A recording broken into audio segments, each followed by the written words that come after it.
Okay, welcome back to Football Matters. This is going to be week 3 of the 2022 season. And last week we came off a good win against South Carolina. It was a good game. I was close on the point spread, but I was way off on the score. So don't take my scores to the Vegas. You might lose. Okay, so last week, Raheem Sanders rushed for 156 yards. So he's a dominant force. There's no doubt about it. KJ Jefferson passed for 162 yards and rushed for another 67 yards, which you put those two together, and that's pretty good yardage for a quarterback in an SEC game. Okay, now Spencer Radler, the former Heisman candidate when he was at Oklahoma, he did pass for 376 yards, but only one touchdown, and he had an interception. And after you add in all the sacks that the Arkansas defense got, they only had 40 yards of total rushing. Okay, with Spencer Radler passing for 376 yards, I know you're sitting there asking yourself, what about Miles Slusher and Jalen Catalon?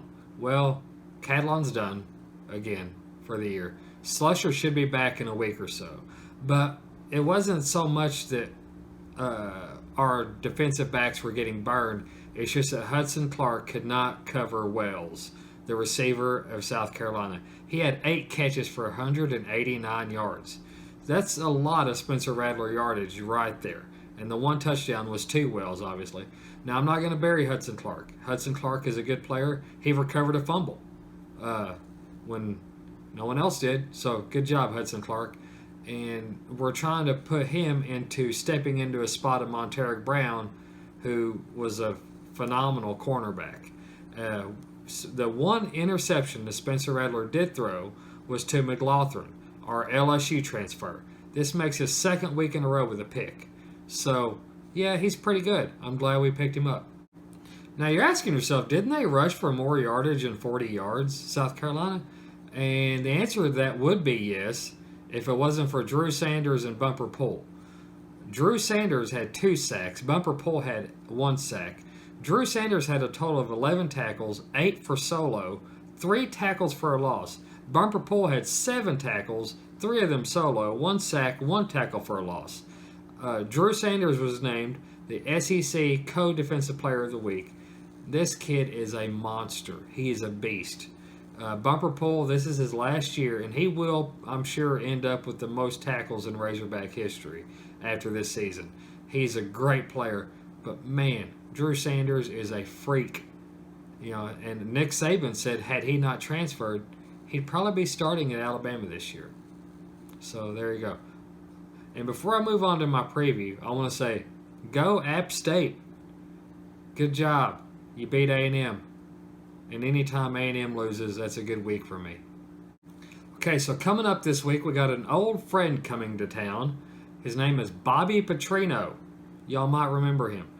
He's the guy with the neck brace.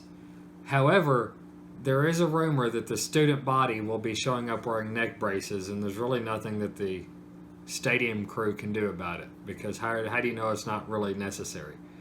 Although I doubt there's going to be 20,000 people with necessary neck braces. Anyway, Missouri State's coming to town. Now, their quarterback is 37 for 54. He's thrown for 563 yards, 6 touchdowns with 0 interceptions this season. Their running back has 36 attempts with 158 yards. So they're not a slouch team. However, they're not going to be able to keep up with the Razorbacks this year. Sam Pittman has done something that a few years ago no one would have thought would have been conceivable.